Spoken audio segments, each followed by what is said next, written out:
Yeah, you can kind of segue that into this new bill that was expected to be signed by Governor David Ige, the end of life something or other, basically allowing people to make decisions on their own life.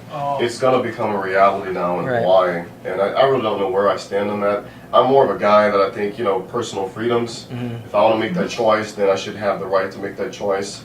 The other side of the argument is now you're involving other people because you can't do it yourself, right? Well, you can inject yourself, but there's a doctor involved, right? Right, you need the tools for it. But if a doctor is willing, I guess, I don't know if they're going to make a bunch of money off of it. Some people may call that, unsavory. Right. I don't know. That's a good point.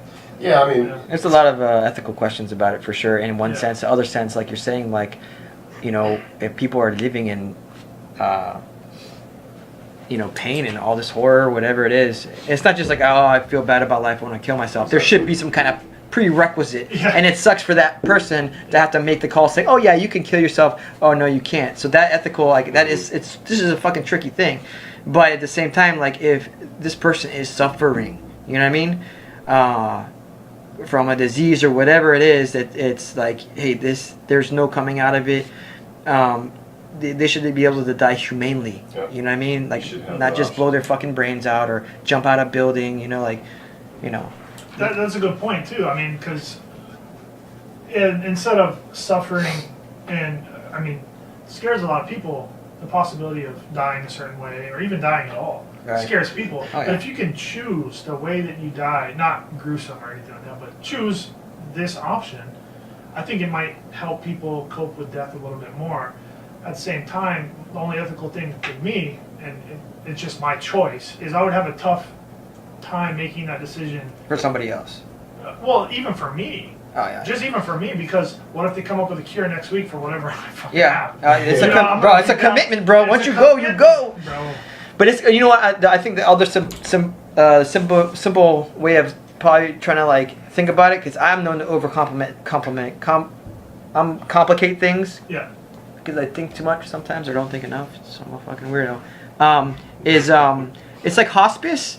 Yeah. But like with like an exit door, not just waiting.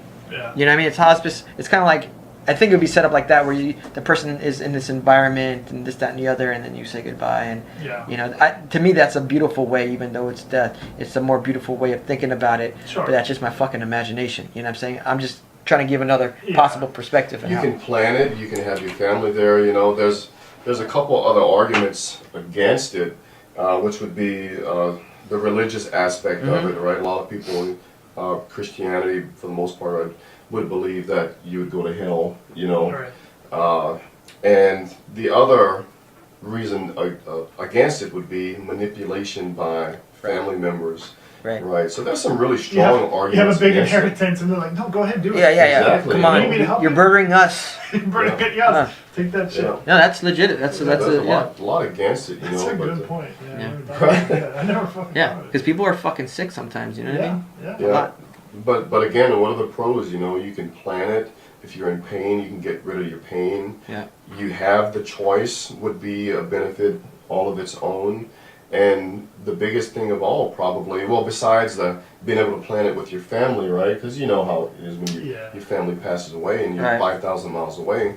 But the cost of medical care, especially hospice, you're talking, for what, a couple, let's say 1 year of hospice. I don't know what the number is, but I know it's well over $100,000. Well over $100,000. If you're watching, be sure to subscribe. We really need the subscriptions. The podcast isn't going to go anywhere, but we need your support big time. Yep. Thank you, everybody, for watching. See you next week. One love.